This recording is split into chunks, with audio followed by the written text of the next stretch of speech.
Tu insyaAllah kita sekarang ni kat Latar Mengkuang Seat Kedah. Kita akan bawa dalam 5 orang klien kita untuk private trip ke Latar Lembu. So hari ni aku nak rakam kat korang supaya korang nampak macam mana keadaan semasa dekat Latar Lembu ni, track dia macam mana dan perjalanan dia akan dapat apa je. Nah, insyaAllah korang boleh decide sendirilah sama ada yang sesuai tak untuk korang ataupun sebaliknya. Okay, insyaAllah jangan lupa Abu Zaifah Nafsi Adventure. Masuk-masuk kita disambut je.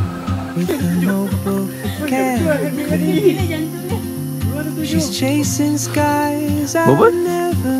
207. 207 ni bang. Gila. Abang kena baring bang, kena baring. There's something in the way she keeps pulling at my chain. Pacat dia memang tak boleh bawa bincang je. You carry the sun in your stride. Bagi aku jalan dia nice-nice lah untuk orang yang beginner.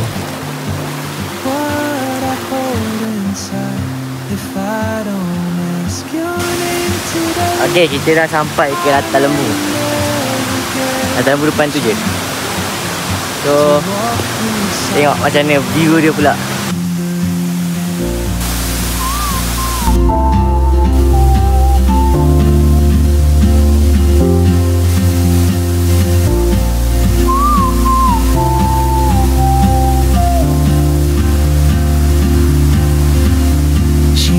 A tune I've never heard in languages I can't speak. She writes down cities on her wrist and dreams she'll never keep. I sip my coffee, miss my cue, still anchored by my fear. But time rolls on like open roads, soon she won't be here. Oh, traveler, you carry the sun in your stride, leaving behind what I hold inside. Okay, insyaAllah kita dah berakhir kita punya Latar Lembu hari ni. Semoga memudahkan urusan lah. Terima kasih.